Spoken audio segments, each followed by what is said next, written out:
Friends ఎలా ఉన్నారు? ఈరోజు జీసస్ క్రీస్ట్ హల్లెలూయా యేసు క్రీస్తు బర్త్డే పుట్టినరోజు డిసెంబర్ 25.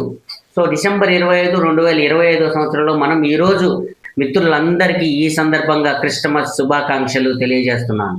సో ఫ్రెండ్స్, ఒక్కసారి మనం జీసస్ గురించి పరిశీలన చేస్తే క్రీస్తు పూర్వం క్రీస్తు శకం, క్రీస్తు పుట్టక ముందుని క్రీస్తు పూర్వం అని, క్రీస్తు పుట్టిన కాంచి క్రీస్తు శకం అని మనం అంటే ఇప్పటికి 2025 సంవత్సరాల క్రితం క్రీస్తు పుట్టాడు, 2025 సంవత్సరాలని మనం చదువుకుంటున్నాం. 2025 అంటే చాలామంది డిసెంబర్ 25 కొంతమంది బర్త్డే చేస్తే, కొంతమంది జనవరి 1 చేస్తారు. సో ఈ జనవరి 1 కూడా మనం క్రీస్తు బర్త్డే అని భావించే వాళ్ళు చాలామంది డిసెంబర్ 25 కూడా బర్త్డేగా భావిస్తూ ఉంటారు.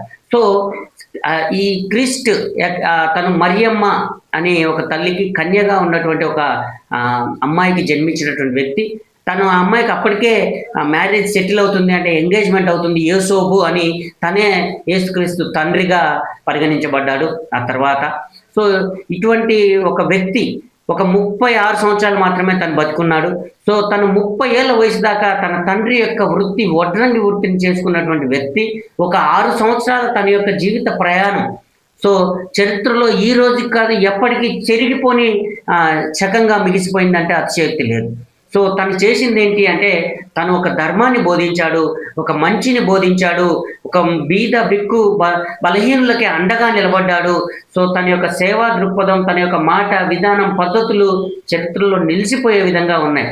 సో బైబిల్ అనే గ్రంథం వీళ్ళ మత గ్రంథంగా భావిస్తారు. ఆ బైబిల్లో తన బోధనలన్నీ కూడా, తను చెప్పిన మాటల్ని ఒక బోధనలుగా బైబిల్లో లిఖించడం జరిగింది. ఆ బైబిల్ని ఆ క్రిస్టియన్ మతస్థులందరూ పవిత్రంగా చూస్తారు.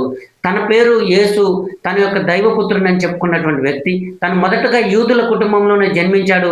తర్వాత తనే సొంతంగా తన మతం యూదు మతం కాదు, తన మతం వేరు అని, క్రిస్టియన్ మతం అని తను ప్రకటించుకొని, తన మత గురువుగా తనల్నే తాను ప్రకటించుకోవడం వల్ల యూదులతో తనకు వచ్చిన వివాదం వల్ల యూదులు పోయి అక్కడ ఉన్నటువంటి రోమన్ ప్రభుత్వంతో, రోమన్ రాజులతో కూడగలిపి తనని అంతమొందించడానికి కుట్రలు చేశారని చరిత్ర చెబుతుంది.